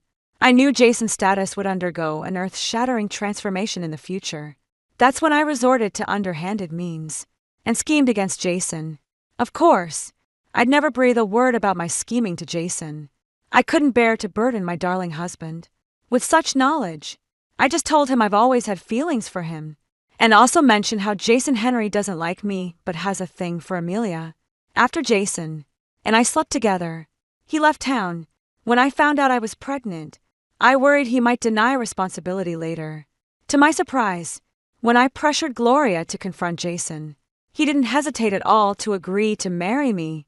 Jason and I took Felix home for a couple days' rest. But then Gloria started blowing up our phones with incessant calls. Jason and I need to head back right away. There's something urgent we need to discuss. Instead of sending Jason and Felix back, I drove to the village with my bodyguards. Gloria's eyes widened when she saw me pull up in a luxury car with my driver and bodyguards. It was only then that my mother-in-law Gloria realized I wasn't just an ordinary street vendor anymore. I'd become a wealthy business owner. It's no surprise Gloria doesn't know about my situation. After all, when I took Felix and left, abandoning the disfigured and mentally impaired Daniel with her, she grabbed me and sobbed hysterically. She once coldly forbade me from ever returning. So, I hold no affection for Gloria, given how she conspired with Henry against me in my past life. How could I possibly feel any goodwill toward her? But Gloria isn't just Henry's biological mother. She's also Jason's mom. Since I married Jason, I should at least help him take care of her. So, after I started making money, I'd come back and give some to Gloria. But every time I visited, I made sure to look disheveled and down on my luck. So, Gloria always thought I was struggling. When she found out I'm now a big shot boss worth hundreds of millions, Gloria's eyes nearly popped out of her head, muttering about how unbelievable it was. She secretly used her clunky old cell phone to make a call behind my back. I pretended not to see her antics and let her carry on. Over 10 minutes later, Henry returned, panting and out of breath. I sat imposingly in the chair, glaring at him coldly. "Speak up. What's your purpose in calling me back?" Henry hung back timidly, not daring to approach you. "Mom told me you've struck it rich." "That's right. So, how much money do you have now? What's it to you?" I shot back. Henry knew I wouldn't be friendly toward them. He hemmed and hawed for a while before finally speaking up. "Could you lend us some money? We'd pay you back." "No, there's no need to be so harsh. We're family after all. Why can't you help us out when you have so much money now?" "Why?" I laughed mockingly. "Henry, since when do we need a reason to deal with a backstabbing bastard like you?" Seeing the disgust in my eyes, Henry bristled with anger, his neck stiffening defensively. "Lydia, I'm not asking. I'm telling you to give me the money today. You will pay me, or I'll report Jason to the military for sleeping with his brother's wife." I always knew Henry was a treacherous snake, lower than dirt, and rotten to the core, using Jason's future to threaten me into handing over money. I couldn't help but let out a cold laugh. "That's quite the scheme you've cooked up. Of course, you're loaded anyway. What's a few bucks to you?" Henry thought he had me by the throat. Jason's in leadership now. He can't afford any negative publicity. "So, if you want to be an official's wife, you'll have to meet my demands." Henry started off stammering through his threats, but by the end, he was speaking with unshakable conviction. I laughed.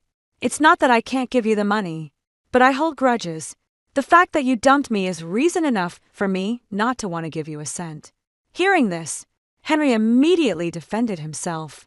"It wasn't my idea to leave you. That Amelia came onto me. She's married and smooth-talking." I was momentarily bewitched and fell under her spell. "Oh, really? So, it's all Amelia's fault." "But that's not what she told me. She said you were head over heels in love with her, that you left me for a married woman." She's talking nonsense. She's slandering me. Whether Amelia is talking nonsense or not, I don't know. All I know is that my money isn't for supporting outsiders. If you want my money, you must cut ties with Amelia completely. No problem at all. Just give me the money, and I'll make a clean break with her. I promise." Henry agreed, without hesitation. I let out a short laugh. "You're quick to agree, but I don't trust you. I need to see some real commitment." I opened the bag I had with me and pulled out several bundles of Chinese yuan. "Show me you're serious. Cut all ties with Amelia, and I'll give you 50 times this amount." Henry's eyes burned with greed, but I slowly drew the money back toward me. "You can leave now. Come back for the money when you've met my conditions." After Henry left, I stood and wandered into the backyard. Filthy and hideous, Daniel sat alone on the ground in the courtyard. I crept up behind him, without a sound, watching as he assembled strange models on the ground. After observing in silence for a long while, I finally spoke. "Are things any easier for you now?" At the sound of my voice, Daniel jolted and turned his head. I clearly saw a flicker of hatred in the eyes on his disfigured face. I chuckled. "For years ago, I heard you fell from a building and started speaking like a normal person. You had Gloria call me because you wanted to see me. That happened, didn't it?" Daniel remained silent, and I didn't expect him to speak anyway before having Gloria call me. "You also reached out to your birth parents. You thought they'd come back to save you, but they ignored your plea for help. Every day you just wander around the house stealing melons from the east and picking peaches from the west, never doing anything worthwhile. I know you blame the world and resent your unfair fate, but heaven did show you favor once." I stared at the silent Daniel and enunciated each word deliberately. There's a saying, retribution is inevitable. It's only a matter of time. Whatever you did in your past life has come back to haunt you in this one. Don't you agree? As my words hung in the air, Daniel shot to his feet. You. What did you say?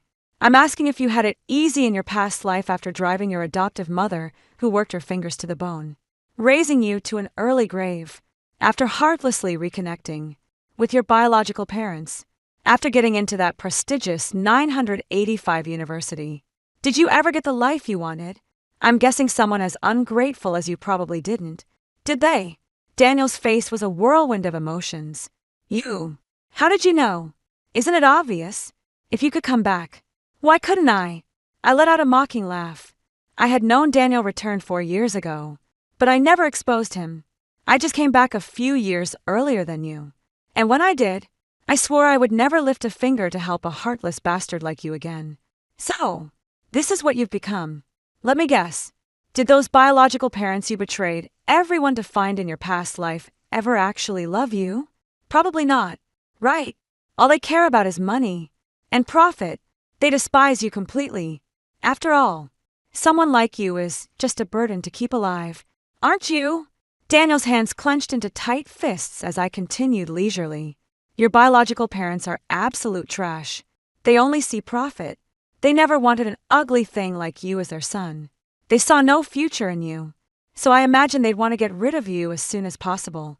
Frankly, garbage like you doesn't deserve to live anyway. I turned and walked away.